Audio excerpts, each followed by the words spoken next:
What up again, Random Rockers? Now it's time to talk about best films that came out in 2015. Because there's a lot of ones I want to put on honorable mentions, but I don't have time with what I've got here. And yeah, so here we go. At number 15, we have a tie between Tomorrowland and American Ultra. American Ultra was one I've seen recently, and it did come out in 2015 September, but I never had a chance to see it. It's pretty solid for more of a spy.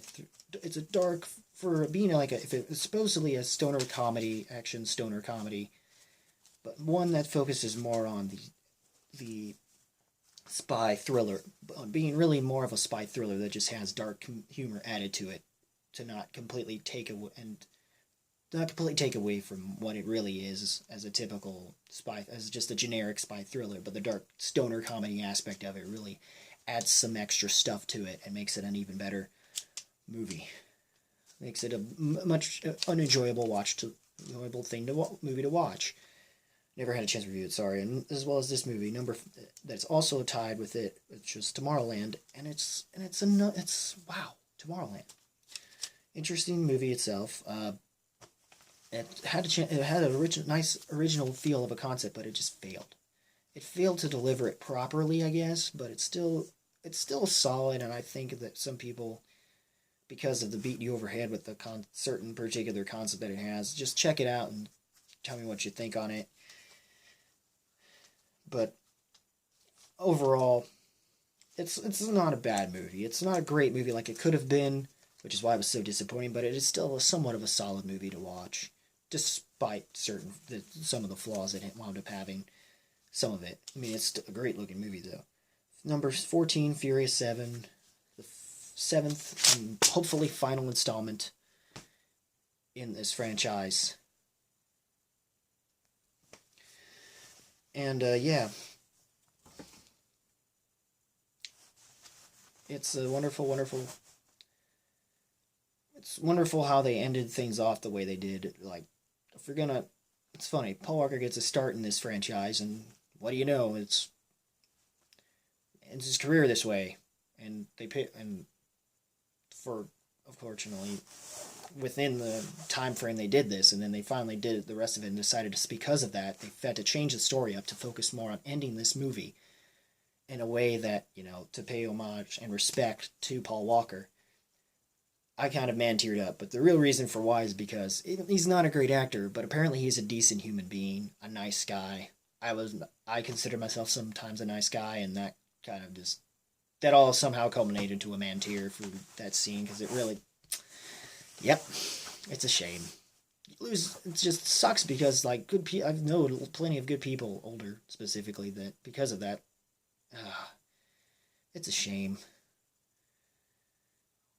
how some good people just die for silly reasons, whether or not it's just them being stupid or whatever. I've had friends that have had that happen with them, and it sucks. But moving on, it's still the same kind of stuff as the previous ones. There are some things that are flawed, but it's still fun. It hasn't completely lost its charm just yet. But number 13, Jurassic World, was pretty solid. It's not as it's clearly no Jurassic Park, but compared to compared to Lost World, and 3, it's far better than those two films, as far as I'm concerned. It's a fun film. I had fun with this film. I had some fun with this film for what it was. I had some obvious issues, but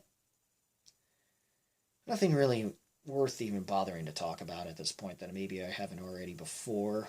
I don't think I reviewed it, but whatever. It's fun it's just more of a monster movie, but it's still fun. And the director doing this is going to do the episode 9. I'm somewhat looking forward to what he has to do, even though I'm starting to wonder if he might pull a Return of the Jedi with that one, I guess, maybe. Yeah, hopefully not. Hopefully something better. At number 12 is Spectre, the recent James Bond. I don't know how many films they have now with the Bond franchise. It's just a lot. Like, we're probably going into the 20s, or maybe to 30s at this point, of how many films they've had over the past few decades. thus far, Daniel Craig has proven within his era that he can, no matter what films that he's done, they will always be better than the majority of Pierce Brosnan's. That's for sure. And shame we didn't get this in my generation, but then again, it's not like we had the technology for it anyway. But it was fun.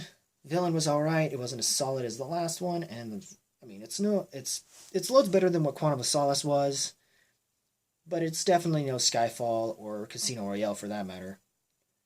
But yeah, again, even with Quantum of Solace, that movie was loads better than almost anything except for GoldenEye when it came to Pierce Brosnan. Even the second best film won't even compare to what that film is. At number 11 and 10, I had to swap as a mix and match here for me, especially as somewhat of a Marvel fan.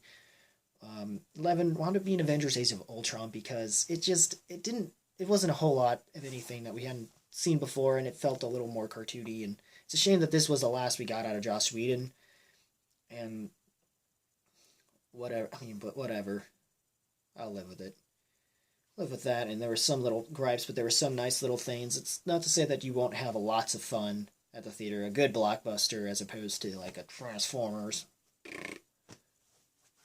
Then again, that was last year. Fuck it. I don't care. I don't care what Michael Bay has to do in terms of that franchise. He's killed it off already. Though I might see the new film that just came out this past week or so. We'll see what happens. At number 10 was Ant-Man, which I did review, but I enjoyed it a lot actually. They did the best they could with it. Given the circumstances with the switching of directors, though especially what Edgar Wright was trying to do, was able to somewhat accomplish, and then with Peyton Reed picks up the pace and changes a few things and because of him being a comedy director, it made sense for them to do this movie the way that they wound up having to do it. And this movie might be probably, in terms of that director, his best since Yes Man. And that's just me. Because he's only done 4 films other than this one, that director.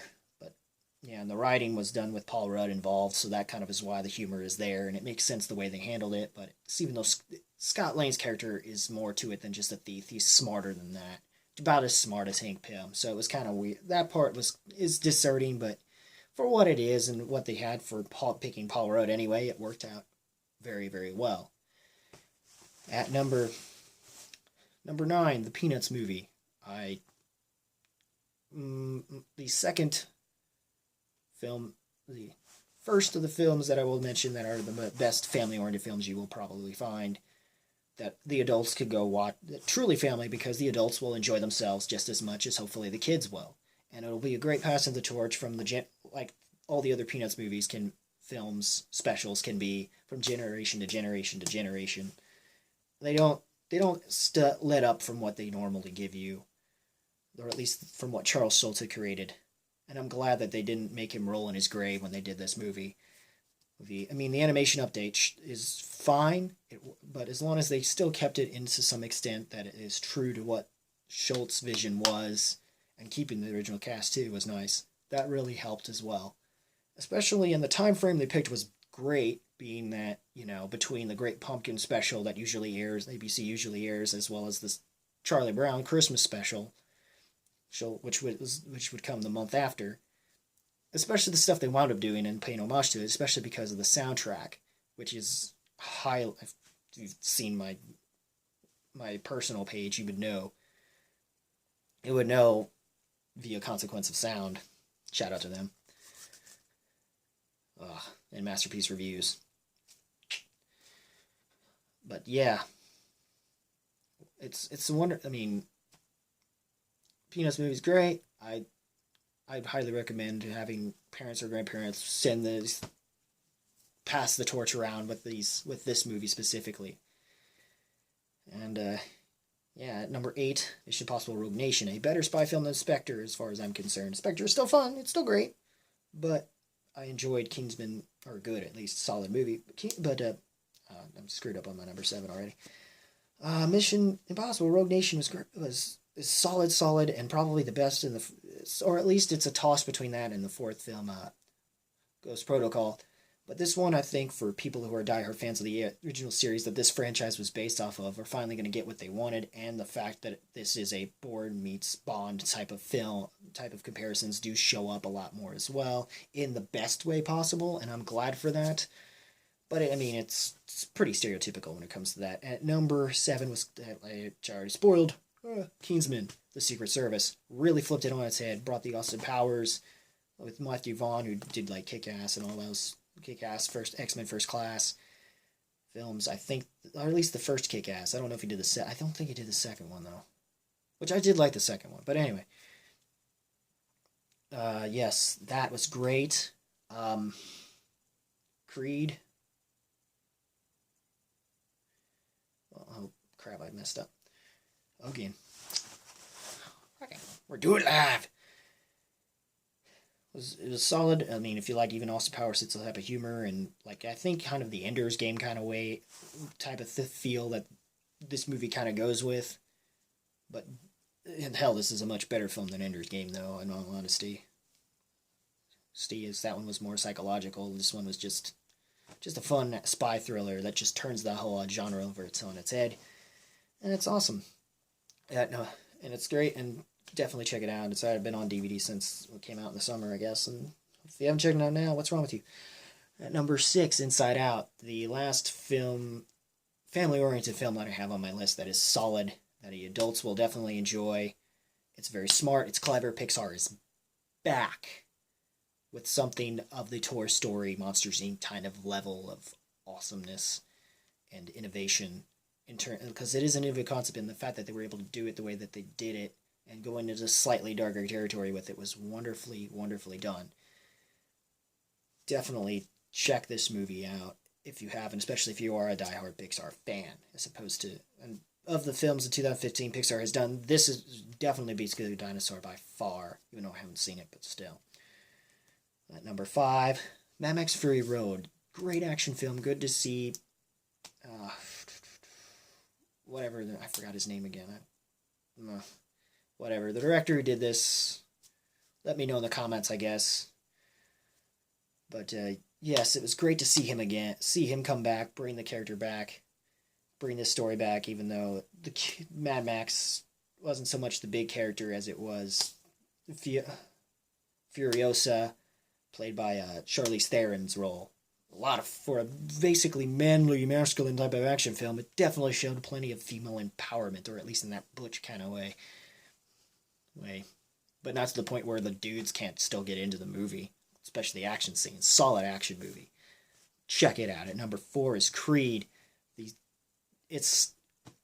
I don't know if I should even say it's the 7th installment. It is part of the Rocky. It is a spin-off to the Rocky franchise, involving Adonis Creed, the illegitimate son of Apollo. Apparently, Apollo had, cheated on his wife at some point, and prior to all this stuff, and yep. And which sucks, I mean, and what happens is that he finds out when he finds out the truth that his dad was a boxer, after being picked up by Creed's wife, Creed's widowed wife, has been widowed wife for a while. We find out a little more about the relationship that she now had with Rocky, especially after what happened with 4. We get a little more depth about what happened with that. I mean, holy shit. Wonderful, wonderful movie. Great job, guys. The guy who gave this to Stallone, Stallone said no, and then he did director who did this, did Fruitvale Station, with Michael B. Jordan, who plays Adonis Creed. Wonderful job with him and the director as well. And to the point where it basically made Stallone go back to him and talk things out with him. Wonderful, wonderful, wonderful, wonderful, wonderful movie. Great job, guys. Great job with this. Can't wait, sort of can't wait for Creed 2, if it's just as good as this, because this was like a Rocky type of film, and it really tried to make you feel for Adonis a lot. His character a lot, and trying to stand out and not be like Rocky or his dad, and try to be something more. And it really showcases itself the best way it can. And at number 3 is The Martian. Oh, The Martian is such a wonderful movie. for me. It was a toss-up between this and number 2 film, but this was a great sci-fi movie that is somewhat fun. It has its time to be heartfelt and show the drama and be heartfelt when you need to be, because this man that you're following is a botanist or whatever, supposedly botanist. Whether or not there are some flaws within in science, it is a fun way to use the power of science as a form of survival, especially on Mars, of all things. Which, I mean, the fact that it takes place in 2032 or whatever, or 35, I guess, if we're going by the time frame that this movie came out. And this is a 20-year gap. We could be advanced like this in 20 years. And I just love how they handled this, and how how he's stranded, how he handles himself, how he finds a way to try to make contact with Earth and NASA, and the back and forth of that, and those people trying to help him out, even though his time on Mars is far more interesting. Especially his the dialogue is just wonderfully driven. It's somewhat fun, and the character brings an optimism, hope into you, as well as everyone else on Earth, in hope that he comes and making it through, and from leaving Mars and coming back to the ship with the rest of the crew that fortunately abandoned him without even knowing that he was still alive.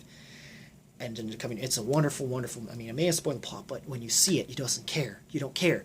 It's a wonderful movie. Go check it out. It is better than the combination of the movies it is, such as Apollo 13 and Castaway.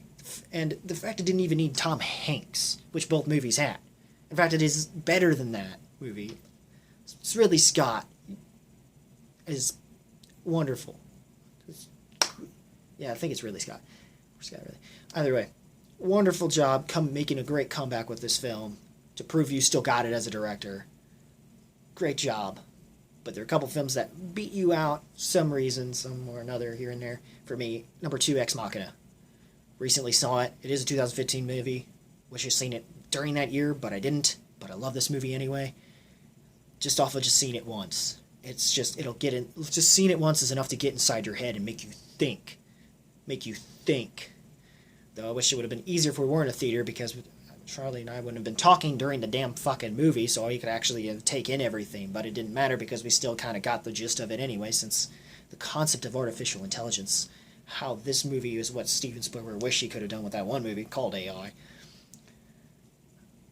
And it's such a great sci-fi psychological thriller, to the extent where also, holy crap, I would love to see how they this is the scarier aspect of things that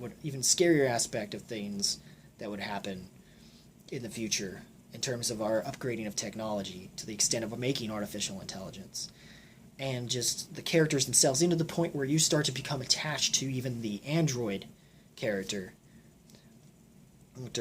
which, created by Oscar Isaac. He creates this this android that hopefully has artificial intelligence, how he does the technology, how they explain it, how they go in and dive into the actual concept of what an artificial intelligence is and versus human intelligence, and just the back and forth between those two characters in how they do this research between Donald Gleason and Oscar Isaac's character, and Oscar Isaac being like a modern Frankenstein essentially, but with somewhat of a sense of humor. But even that is still a little.